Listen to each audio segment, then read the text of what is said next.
Ralf Rangnick questions Manchester United's decision to send Paul Pogba to Dubai for injury recovery.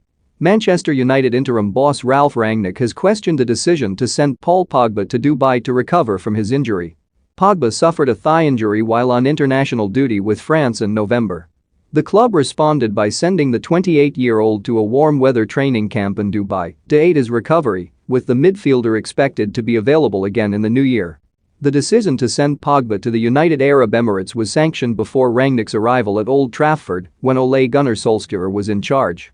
And the interim boss has questioned the logic behind the move, insisting players who pick up long-term injuries in the future will undergo their rehabilitation in Manchester.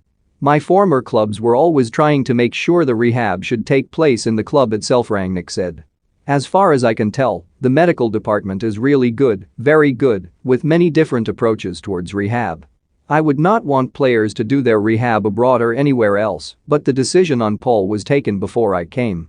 Ralf Rangnick reveals what Paul Pogba told him during phone conversation. Paul Merson's Premier League predictions including Chelsea, Man United and Arsenal. Paul Parker explains why Ralf Rangnick can continue to pick Man United star in the future. "I have already spoken to the medical department, to Steve McNally, our doctor, to head of physiotherapy, Robin Sadler, that in the future I want players with injuries and hopefully we don't get long-term injuries, but if we have them in the future, I want them to stay here." Pogba is in the final year of his contract at United, with Rangnick insisting he will not try convince the France international to extend his deal if he has already decided to move on. More, Ralf Rangnick insists he will not try to convince Paul Pogba to sign new Manchester United contract.